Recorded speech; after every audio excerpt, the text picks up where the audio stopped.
Hey everyone, welcome to our call. I'm Heidi Jukes and I have with me Jared Smithson. We'll be kind of tag teaming through some ideas and tips to help you with maintenance. I feel like this is probably the most important part of your health journey is knowing what to do to maintain your healthy weight, right? And for a lot of people, it's a little scary and a little daunting to think, oh my goodness, I am to my goal weight and now what? So that's what we're going to be discussing today is some tips and things that we can do to help you maintain your weight and make it simple and effective so that it's a lifestyle forever and you'll be able to maintain that healthy weight. So this is me about, let's see, my baby's 7 months. So about 3 months ago, 7 months ago, I started my health journey. I had my baby Porter. He's now 7 months. And he is just so wonderful, but I gained about 50 pounds with him. And I felt a little discouraged with how much weight I had gained, especially because I was a health coach and I wanted to emulate health. But I was so grateful because for the past 2.5 years, I've been helping people lose weight after having their babies. And so I started about a couple weeks after I got home Porter, I started my health journey on the Nursing Mothers program and lost 40 pounds in about 4.5 months. And just the process going through it, it was great to remind myself of all the healthy habits that I teach my clients, and it was just so awesome. And it was wonderful to be able to, obviously fit into like my favorite pair of jeans again, but also, to really kind of have that moment of learning the importance of the healthy habits that we teach. And now I'm in maintenance and I have the tools that I need to be able to maintain. And so we're going to give you some of those awesome ideas and tips today as well. So what are your health goals?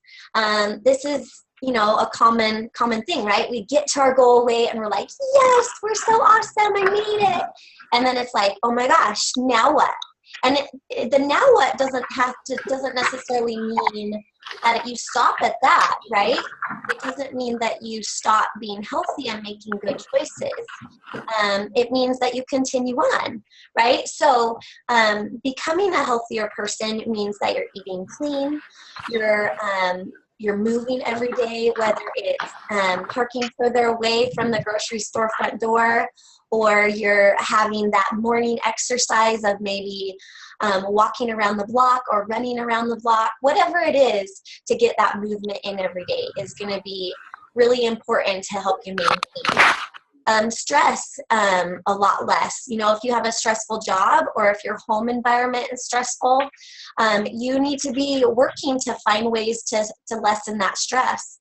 And in our book, Dr. A's Habits of Health, it has a lot of really great ideas to help you de-stress and to not have some of the stress in your life and learn how to monitor that a little bit better. Also, sleep is a big part of weight loss and maintaining that weight. If you're not getting, the suggested amount of sleep is at least 6 hours minimum for women and 7 to 8 hours for men. And so that's something really important you want to make sure you do. Some little tips on the sleep is if you create an atmosphere of sleep. So for example, stop with your electronics about an hour before going to bed. Things like that to help you to really kind of settle down your mind and just be able to have a calm, relaxing sleep. And then who else in your life could benefit?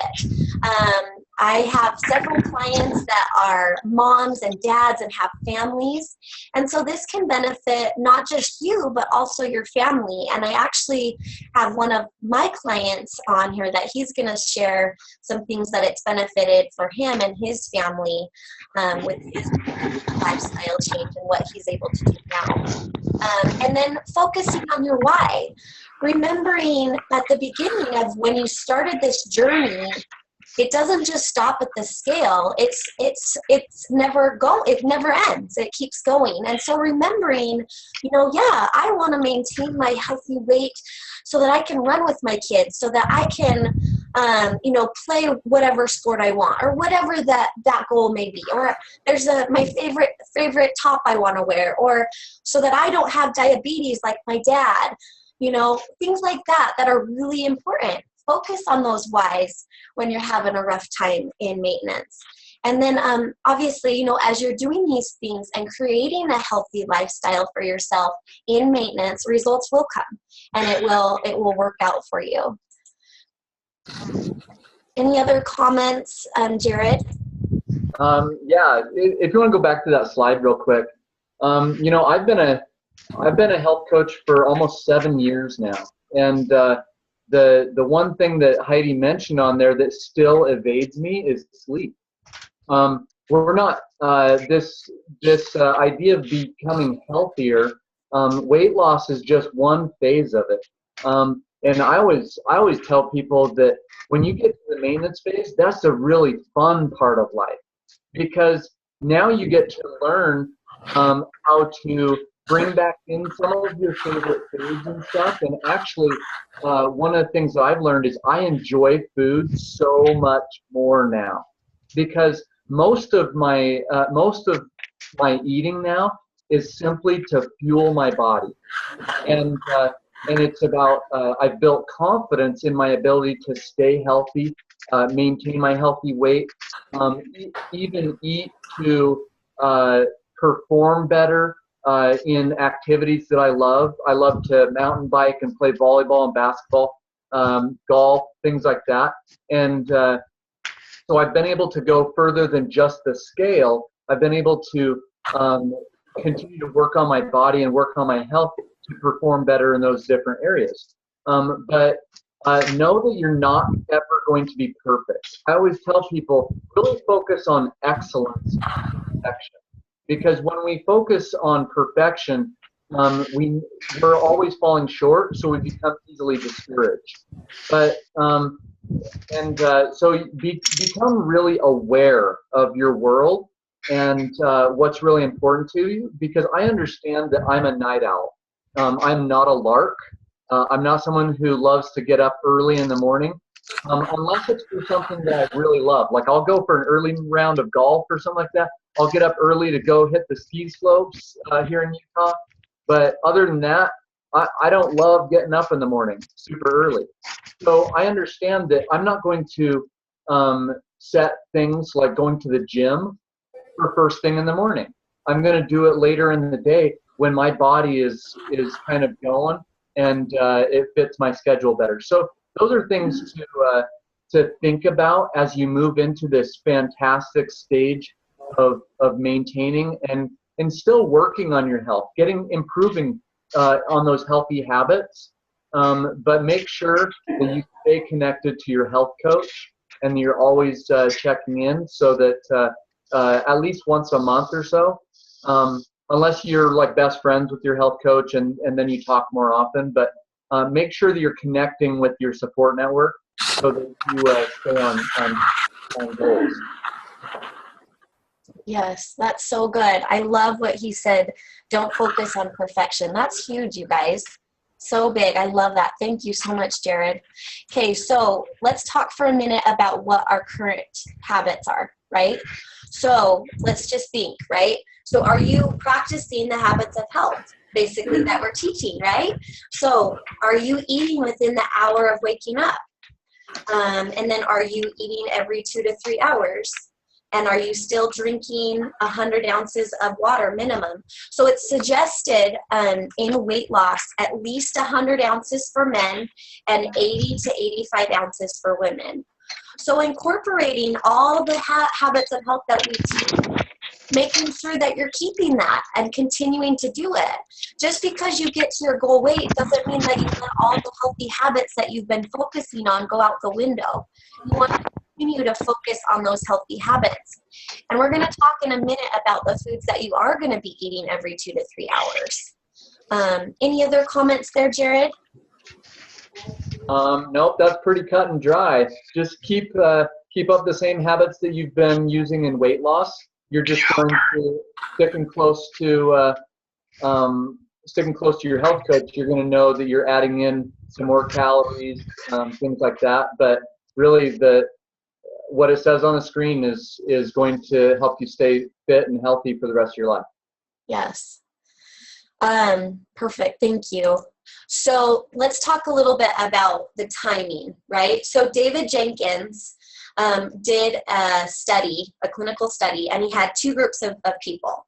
So he had the same number of calories and the same foods that were eaten. And the one group did it every 3 meals. So the traditional of what we've probably a lot of us have grown up with, breakfast, lunch, and dinner, right? And they did that. And then they had another group that did 6 small meals, same amount of calories, same foods eaten, but it was split up into 6 meals rather than 3. And that group lost more weight, were hungry a lot less, reduced cholesterol, by about 15%, and reduced their blood insulin level by 28%. So that's huge. You think about when you're eating, let's say you fast, right? Let's say you're not eating. Some churches do that, right? So let's say you're fasting for a certain amount of time, okay? When you come home, how do you feel? You're like, oh my gosh, I've got to eat. And your blood sugar is super low, and you just feel like you're just going to grab anything and everything. So that's the same concept with the 6 meals is if you're eating every 2 to 3 hours, then your blood sugar is never going to go down. It's never going to spike up. It's always going to stay even and level. And you're going to see more progress with that and be able to maintain that healthy weight if you're always fueling your body every 2 to 3 hours. My body personally has gotten into like a system. So like at 3 o'clock after I pick up my boys from school, my body's like, bang, bang, I'm ready to eat my next meal. And so it's always, as you kind of make it a habit, it becomes easy. And then the 6 meals are a no-brainer. Anything else, Jared, you wanted to add? Yeah, especially we're going into holiday season, right? And people have lots of family parties and stuff like that. This study is a perfect thing to understand. So a lot of people will eat Thanksgiving meals like late afternoon, early evening and stuff.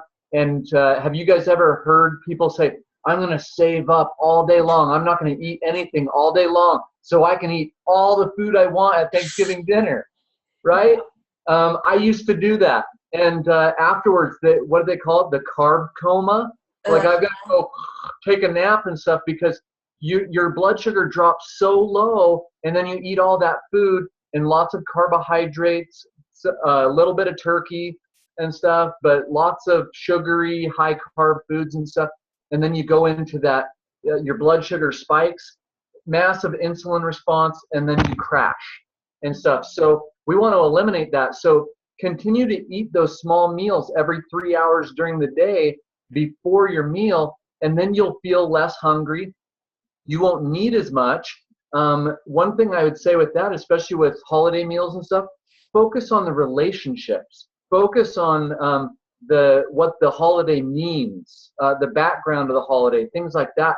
Rather than focusing on the food, you can enjoy food, but Dr. Anderson talks about this in his book, that the 80 or 85% of our taste satisfaction comes in our first 3 or 4 bites.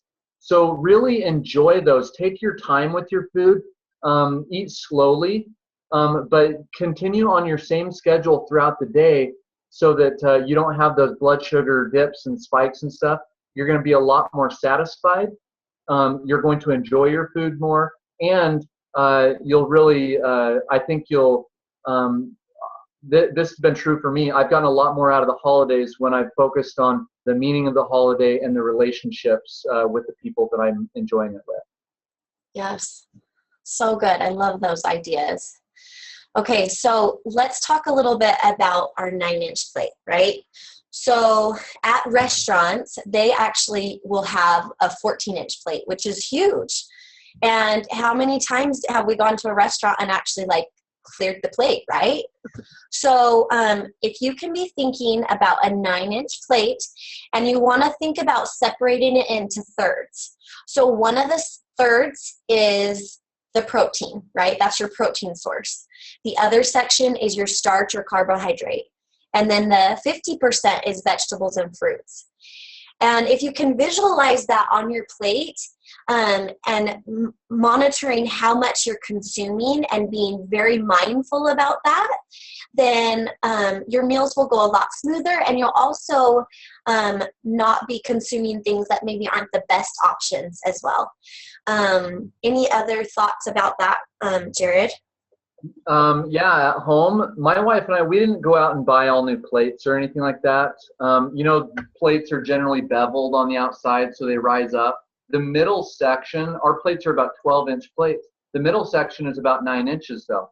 And one thing about starch is make sure that you understand what your high, and I think the next slide or a couple slides from now, Heidi will get into it, but understand higher and lower glycemic fruits and vegetables. So a lot of your fruits and vegetables will fit in that green category, 50% of your plate. But other fruits and vegetables, high starch ones like carrots, potatoes, corn, peas, things like that. I like to keep those in a starches category because they are higher glycemic, higher sugar. And so I'll put those in a starches category. And honestly, my family, some nights, we don't even add starches to our plate. We'll just go lean and green, lean protein, non-starchy vegetables. And you don't have to have starches on a daily basis because you get plenty of carbohydrates for brain function and healthy body function from those fruits and vegetables. Mm-hmm. And when you go out to eat, here's a big one. When you go out to eat, most restaurants, serving sizes have over the last 25 years have increased 4 to 5 times. So first thing when your food comes, immediately ask for a box and immediately put half of your meal into the box, ready to take home with you, and just eat what's left on your plate. And don't open up the box until later, another time when you get home. Yeah, what a great idea. And then you have 2 meals for that one price. That's awesome. What a great idea. And you save on calorie intake too, right? And don't eat quite so much. Yep. So let's talk a little bit about what meals to be having every 2 to 3 hours, right? So you can really mix and match any of these from the examples. So one of my very, very, very favorite things to have mid-morning is cottage cheese and an apple. And I cut it up and I put it in with my cottage cheese, and it's so like satisfying. I have my perfect amount of protein, and then I have that carb element. It's awesome.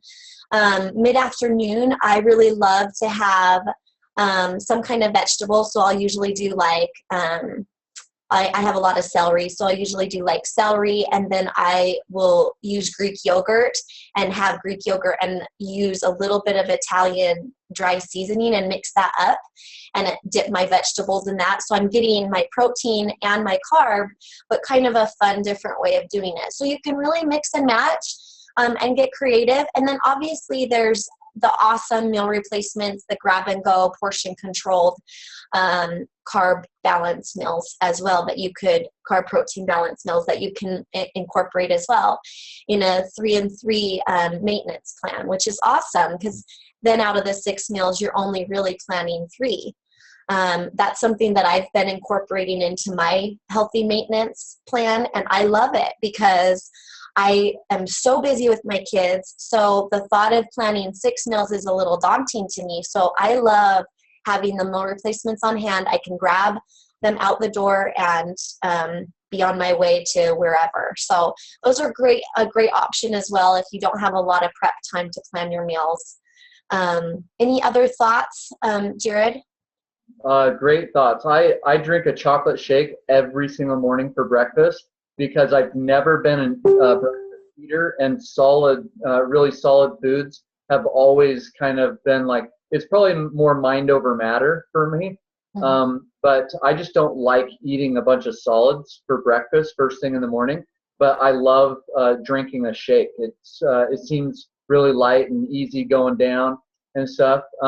But this list, I look at this list kind of like, did you guys do those exercises in elementary school where your teacher would give you a list, 2 things on each side, and you had to match the right answers and stuff? Like on this side it's like airplane, and on the other side it flies, and then a car drives and stuff like that, and you have to match them up. Well, the awesome thing about this list is there's no wrong answers. As long as you match something from the left column with something from the right column, you're in good shape. So I know that in Dr. Anderson's book, Habits of Health, I think it's on page 101 or 102, there's a whole page of 100-calorie snacks that are fantastic that you can mix and match proteins with healthy carbs. Yeah, as long as you do that, it makes it super simple to mix and match those things. One of my favorites, just like Heidi's, is cottage cheese, and I love it with pears. So I do that almost on a daily basis. Yeah. So love those ideas. So get creative. You don't have to stay in this box. Like, think outside the box, and, talk to your health coach too about other ideas to help you out so you don't get bored in maintenance as well, right? All right. So let's talk a little bit about sugars, right? Sugars do matter. And believe it or not, fruit and vegetables do contain sugar. So, in case you've never seen this before, this is called a glycemic index. Okay, so the red is the higher glycemic index, and then it goes the orange, then the lighter green, and then the dark green is the lowest in the glycemic index. Obviously, it would be ideal to stay within the green sections, and Dr. Anderson would say, stay in the green and you'll stay lean, is what he would say, right? So That's something kind of fun that you can remember. But, and occasionally, have that banana or those blueberries in the higher glycemic, that's fine. But just remembering that the majority of your meals and the decisions that you make, try to make them a little bit lower in your glycemic index. Because believe it or not, fruits, if you're having too much of it, it can turn to sugar. Sugar can turn to fat. So we want to be making sure that we're making good choices with our vegetables and fruit, right? Just because they're a vegetable or a fruit doesn't necessarily mean that they're going to keep you and help you maintain. So just being mindful of that. I have one of the glycemic index printed off, and I put it in my kitchen, and I just refer to it every once in a while, and it's kind of helpful to be like, oh, avocados are awesome. I'm gonna have that as one of my fruits today or whatever. So definitely looking at that. And then another thing I just want to point out is the carrots raw. They're 30 on the glycemic index, but if you see down here, cooked, they're 80. So you want to be just thinking in your head, if you're cooking your vegetables, be sure to be steaming them or grilling them. Anytime you blend or you cook them, it's going to take a lot of that awesome, oh my gosh, Jared, help me out. A lot of Well, it's anytime you overcook Right. or blend, it actually, you're changing the molecular structure of that fruit or vegetable. So it just releases the sugars that are in there. And so fructose is a fruit sugar, right? So it's releasing more of that fructose, and it becomes, it just raises the glycemic level. So it's it's okay to have those green smoothies occasionally, but you don't want all of your vegetables to be blended, because you're going to raise that glycemic level of that food. It's good to, and the great thing about these charts is you can find all these charts in Dr. A's Habits of Health or on Dr. A's website, habitsofhealth.net. And I believe it's under resources, and you can print out those glycemic charts.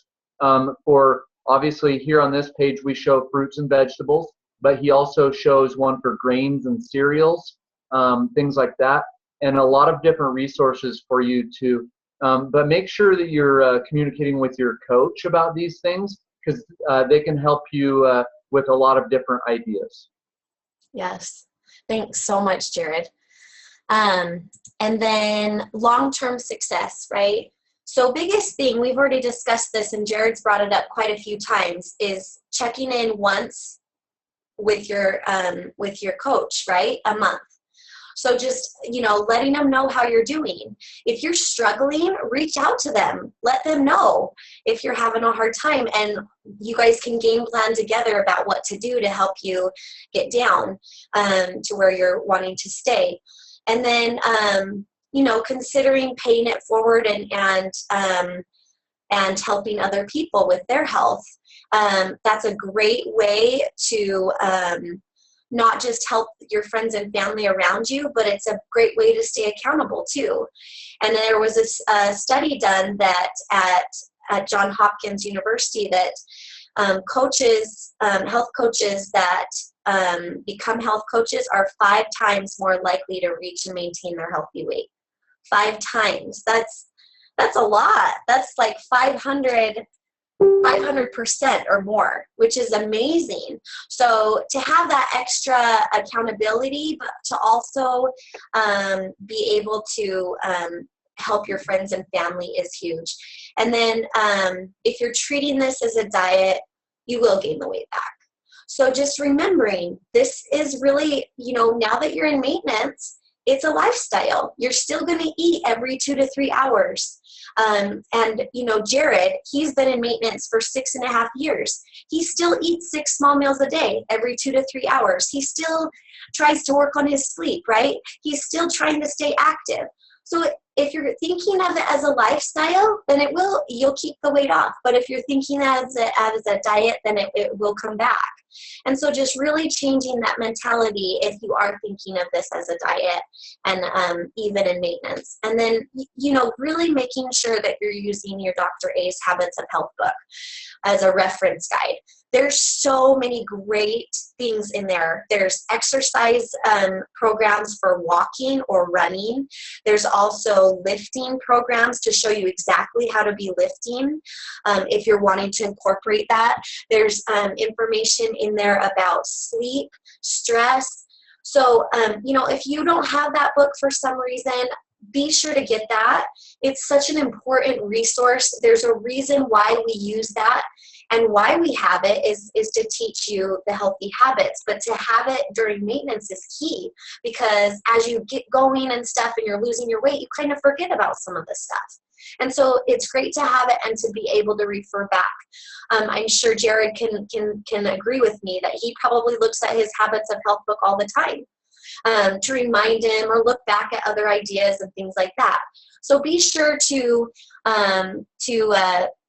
look at that and refer to that as much as needed, and talk to your client, your coach with ideas too. And then Jared, did you have any other ideas? Those were great ones. I mean, the whole diet thing. Someone asked me the other day, so what are the percentages? What are your results on your program and stuff? And I said, well, what do you mean? And they said, well, how many people regain their weight? And I said, well, our programs are 100% effective if you follow the program. I've never had a client in almost 7 years who didn't lose weight and keep it off if they're adopting the Habits of Health. If was mentioned earlier in the presentation, if you look at the number on your scale as your destination and you're like, woohoo, what am I going to do to reward myself? I'm going to go out and have pizza and ice cream, and I'm going to do that day after day after day. And you don't continue to eat 6 small meals and carb protein balance and move your body and get the proper sleep and de-stress and things like this, then you're going to go back to the life that you're living now. You're going to go back to the life you were living before your weight loss, because you can't magically go back to the same habits you had before and have different results than you had before. So if you change the program, you change the results. If you modify what you're doing on a daily basis long term, you're going to modify your results. So it's really simple. It's not easy, but it's simple. The steps are right in front of you if you follow those steps and look at it simply. And one thing that I would add to that is getting out of the diet mentality. Tell yourself day after day after day, I love being healthy. I love how I feel physically, emotionally, mentally. I feel like I'm confident that I can maintain my weight. I have the tools, things like this. Changing your perspective and your attitude towards it, rather than being like, oh, I can never eat that again. Oh, I have to go exercise and stuff like this. You change your attitude and have an attitude of gratitude, thankful that you have these tools around you, support around you of a health coach that can help you maintain it for the rest of your life and feel what you do right now. Yes. Oh, I love those ideas. Yes, yes. Thank you so much, Jared.